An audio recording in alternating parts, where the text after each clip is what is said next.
think one of the things that we're often asked to comment on is branding. So what makes a good brand great is a question that we often find ourselves discussing. We do a lot of projects in that area, whether it's creating a brand from scratch or evolving a brand. And we've worked in all kinds of sectors. Like there's definitely no pigeonholing kind of the sort of work that we do.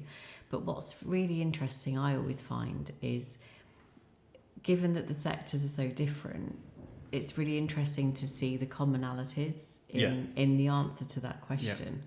Because, you know, you could be talking about a fashion brand, you could be talking about a tech brand, you name it.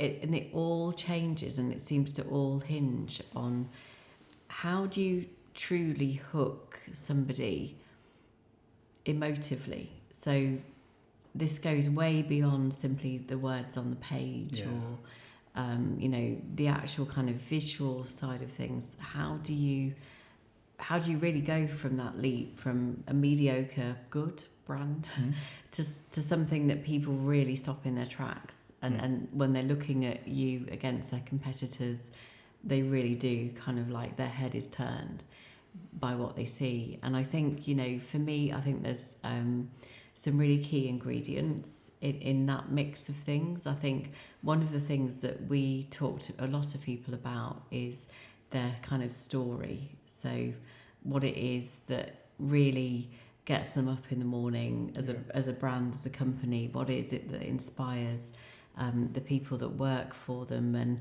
if they're lucky enough to have kind of founders still at the helm, then often tell the founder story. Absolutely, all day long. Wear your heart on a sleeve. Tell that founder story. And, you know, that could be, I mean, we work with a guy in the medical arena where that was absolutely the route that he took. And despite even talking to investors, he tells a very personal, emotive story as to why he's sort of leading the charge in finding a cure for a specific kind of cancer that he's looking into. And it's so interesting because it doesn't matter what industry you're in, we are all humans. I think we've talked about this before, but we're not B2C or B2C or B2B or whatever, D2C or... I'm getting in a tangle here, but we're just people. We're just human beings. And I think the moment you remember that, and you remember that actually people just love hearing from the heart why it is you do what you do, the grit, the determination, the kind of the battle scars, all the things that we all, if we're watching a film, we all really relate to. It's the same thing when you're talking about a brand. But I think so often the mediocre brands of the world strip all of that away, or they just never tell it in the beginning. And you're left a little bit nonplussed by the story. So I think, you know, first and foremost, it's got to be kind of the brand story itself. And I think that given there's, and this has only happened in recent months with the whole funnel and the way that the marketing funnel works is changing. And it's changing really fast, because actually where you know, many brands, many companies are obviously going in at the top of the funnel with some sort of content marketing, performance marketing, whatever that may be. But actually the reality is now, for the new you know, the sort of new model, the new searching or generative search, whatever, I don't think anyone's really landed on what the actual name is for it yet, you know, but predominantly it's symptom-led searching in a language model whereby, you know, we've talked about this before, but you need to go in at the bottom of the funnel now. You need to go in exactly who you are, what you're all about. Definitely. But you need to have the credentials to back that up too. So I think a lot of companies, whilst you can spin up a founder's story, then actually it needs to be really authentic, because people will check. And if you're saying, you know, where the UK's most sustainable, I It's- don't know, whatever maker, then show me your factories. Like, where's the Absolutely. data points? And what I love about that as well is it's not just that people will check, agents will 100%. check. And agents are not emotive, No. and they just want the answer. So Yeah. all of those things that you often call it the smoke and mirrors behind Yep. a brand, like absolutely. We're going to see, I think, in the next 2 years, 3 years, very soon, an absolute culling of brands that just aren't hitting the mark. I agree. So the ones that have hid behind smoke and mirrors, Yeah. the ones who maybe don't have the credentials really Yeah. that they allude to on the websites and the different materials that they communicate with.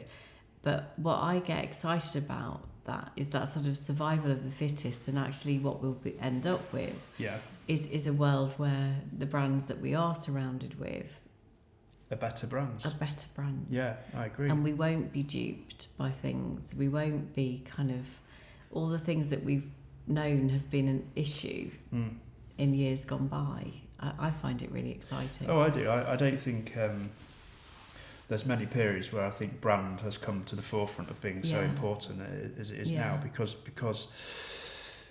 you know, for the last decade or so, you can buy that presence, and you're not going to be able to buy that anymore. So the way to rock up is by having a world-class authentic brand, being authentic. And I've been saying this for 2 to 3 years, that authenticity is the next thing. And you know, when you look at you know, the simple 4 P's framework of marketing, we've been sitting on the right hand corner on social media and pay-per-click and all of those things for too many years, and actually we need to come back over, and it's about you know, place and price, promotion, and actually proper brand building, so that you show up like you should do in a new world of generative search, or whatever it's going to be called, is the reality. So and that's going to include, you know, far more than a bit of website copy. It's going to be about how you sound. It's going to be about how you,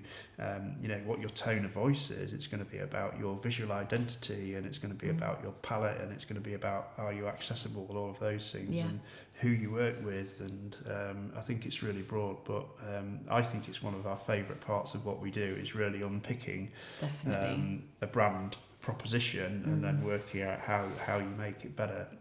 I think, oh, sorry, go on. And how you tell that story so simply. And so emotively, and sometimes even without words. Yes. Like through moving imagery, through film, through almost kind of all of the softer side of things, as well as making sure the data is in place, kind of actually those other things in place as well. Yeah.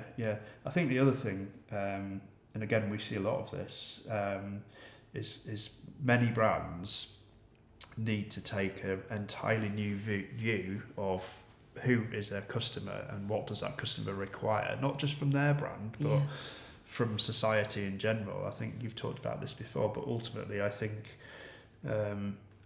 research now is missing from a lot of brand identity or even brand proposition work. I think you have to go right back to the beginning and work out, am I still relevant for, in most cases, a newer customer that's coming into the market. And one that themselves has changed. Yeah, absolutely. Yeah.